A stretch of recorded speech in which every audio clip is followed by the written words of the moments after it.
Welcome to the MSDW podcast. I'm Jason Gumpert, editor at MS Dynamics World. On this episode, we are talking about the connection between running a year-end close in Business Central, the needs and practices of auditors, and the ways Excel can be either a benefit or a risk in these situations for your organization. I'm joined on this episode by Jim Norton. He's a CPA and a senior product manager at Velixo. Jim recently participated in a January audit webinar that raised some thought-provoking ideas about the link between how to approach both year-end close and an audit. Velixo is the sponsor of this episode, and Jim explained why he frames an auditor's work in the context of a finance team and the systems they support. We also discuss some of the warning signs of a fragile year-end close, why that can increase audit risk, and Jim shares a few of the more common reactions he's heard.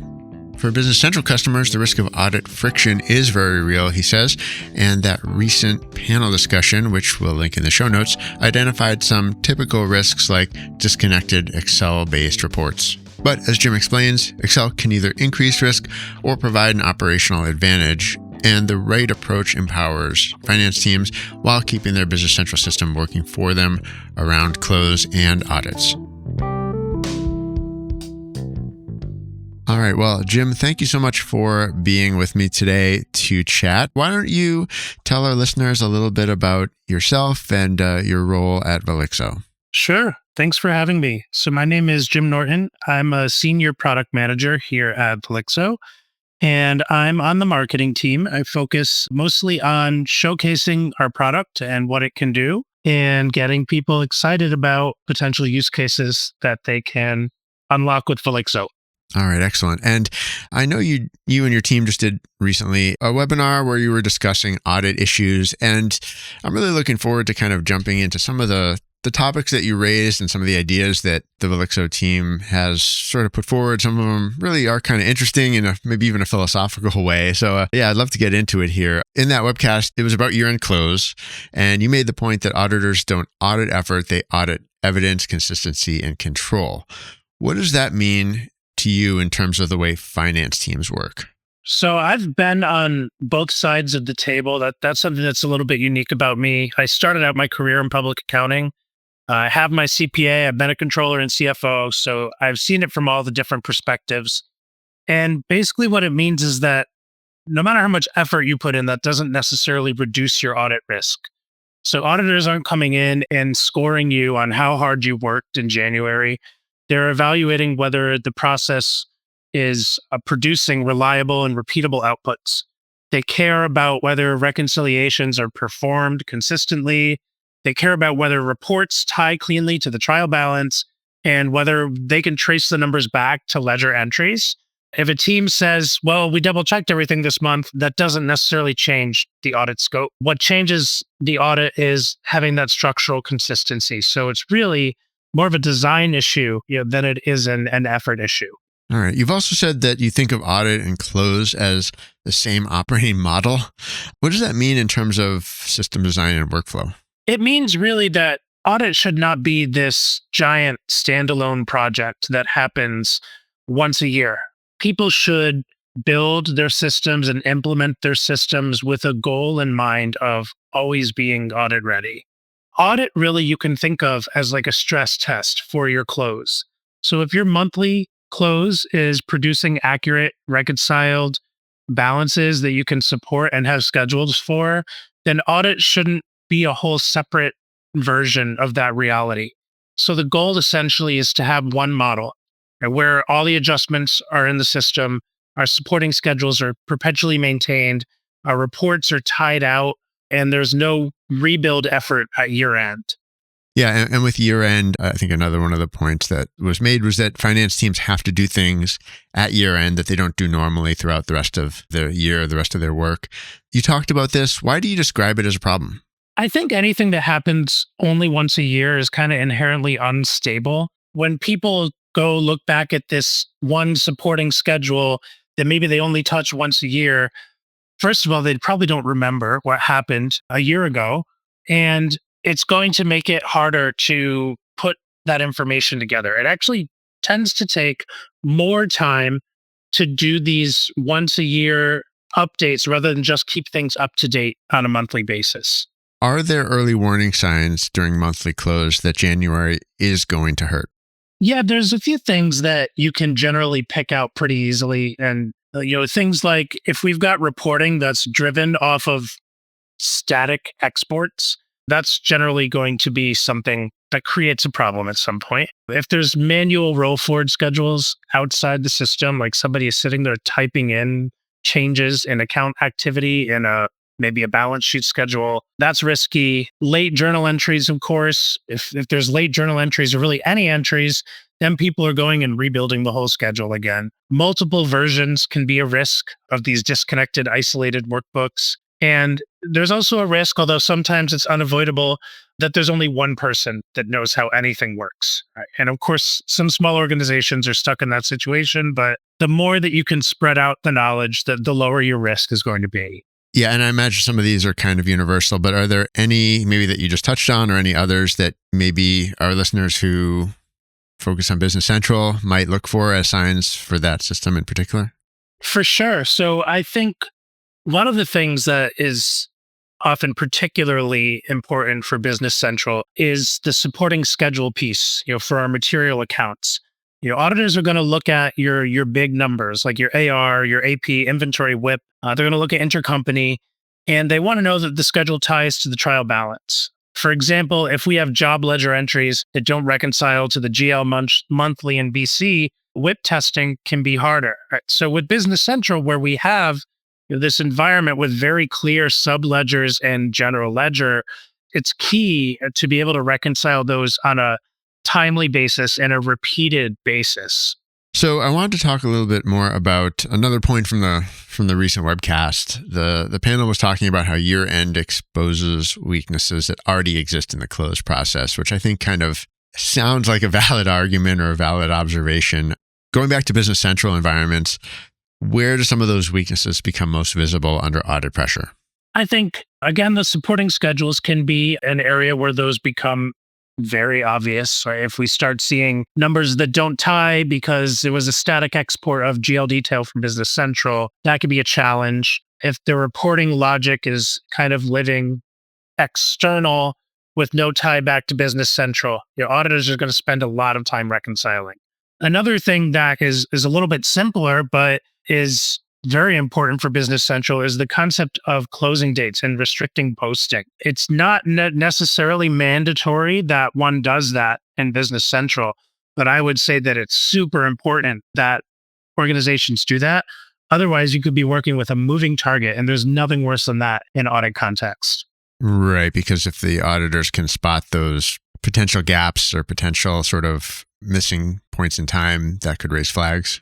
Exactly. And the minute that you're in an audit scenario and you keep having to reproduce the schedule, or they keep finding inconsistencies between the schedule and your trial balance, generally the only outcome that you're going to get from that is increased testing, which means more work for everyone.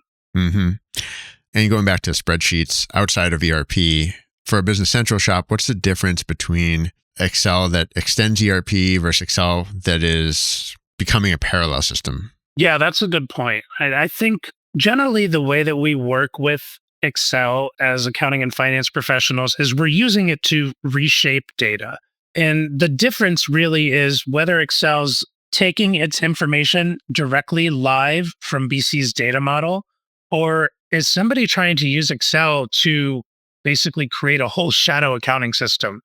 And the latter is what we don't want. So Excel extends BC when it's directly querying from things like our GL entry, our value entry, our job ledger entry, where we can apply filters based on things that already exist in BC. That's the good way, I would say, to use it. Excel becomes a parallel system when people are doing things like their adjustments, eliminations, or reconciliation only in that spreadsheet and never reflecting it in BC, which I've actually seen a lot of over the course of my career, where people will say, for example, we do these allocations, but we don't bother booking it in the system. We just have the updated version in this Excel report. So that's really restructuring inside Excel.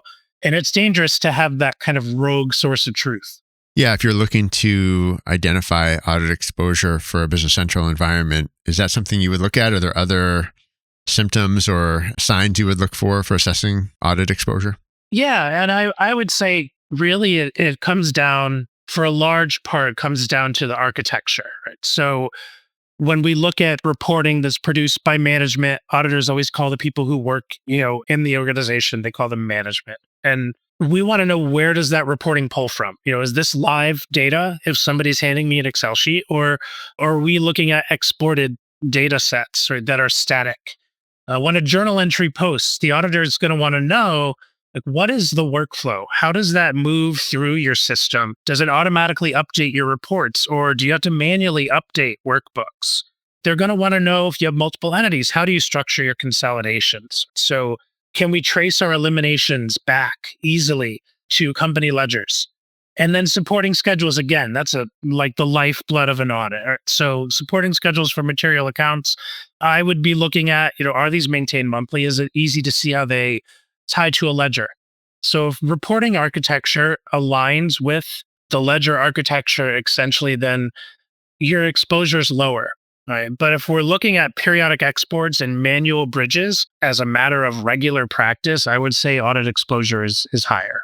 All right. So I'd like to dig a little more into Excel and governance here. When does Excel increase risk, and when is it totally appropriate? I think the way that it increased risk, I think I used this term before, is when you turn Excel into a shadow accounting system. Mm-hmm. That is when it's the most risky. However, there's a reason that everybody continues to work in Excel almost, right? And it's completely appropriate when you use it as a governed interface to a official system of record. So the risks can pile up when we have things like adjustments in workbooks instead of being posted, like that allocation example I mentioned before, or if we're doing consolidations totally offline. Those are risky Excel behaviors. But on the flip side, Excel is really totally appropriate if we've connected it live to BC. We can prove easily that things reconcile. Adjustments are posted in BC. Everything is really treating BC as the system of record, and Excel as an extension, as an interface. Even better, if your access to data in Excel is aligned to your BC roles and permissions, that's great. And of course, the structure should be consistent and reproducible. I think there's a big misconception that auditors don't trust Excel, but what I've heard, and I've heard this from auditors directly, is they ask you for everything in Excel when you go through an audit. What they question is when there's reconciliation gaps. Right. That makes sense. And you've identified some really interesting ones here, and ways that can become apparent, that those gaps can show up and that auditors do find them, right? And, to that last point about governed Excel, I think the term that was used in the webcast by your guests was moving from rebuilding to refreshing reports. When you talk about Velixo's offering, or your approach, I should say, what makes that possible in terms of connecting Excel to Business Central? Yeah. So what we do with our Business Central connection is we are a direct connection via the API, and we can query all of Business Central's live tables directly. All right. So that's essentially any table, any object in Business Central. We're direct live connected to the system. We are also formula based, right? So we have a series of functions that are built specially for BC to retrieve data in real time. So for example, when a journal entry posts, it's as simple as you refresh your sheet and all of your information is updated in real time. There's no rebuild. And that's across as many companies as you may have in your Business Central instance. I think a good comparison point is if you think about the native BC capability of Edit in Excel. Edit in Excel is good, but it's also page-based and transactional, right? So it's great for things like a simple bulk update of records. But what we do with Velixo is you can really think of it as more like model-based. So you build, for example, a structured financial model in Excel. It could be multidimensional. It could be across multiple different companies. And that model is retrieving live BC data. But in addition to that, Velixo is what we refer to as bidirectional, which means not only can you pull your data in, but you can push all of your data back directly from Excel, not messing with any import templates. It's all just directly from the worksheet you're in. You could push budgets, forecasts, journal entries, drive consolidations that way. And all of this is direct connected to BC in such a way that the user's roles and permissions when they're working within Velixo are the same roles and permissions they have in BC. So we respect the things that people should and should not be able to do. Things that happen because of Velixo are reflected in BC's audit trail. Right. So it's really a controlled financial workspace that's an extension of BC. And, going back to the webcast again, your guest made the point that audit conversations changed once reporting became repeatable and traceable. What is Velixo's view on that type of transformation? Yeah. So what I would say is what changes is the starting point. So instead of auditors trying to understand a spreadsheet, they're actually testing really the ledger, right? Because everything that we do is pulled directly from BC. That's things that are posted in the system. So the report ties to the trial balance and the detail ties to the ledger entries. There's really a stronger layer of trust on the front end than if it was some static disconnected sheet. And that really changes the dynamic of an audit process or any close process.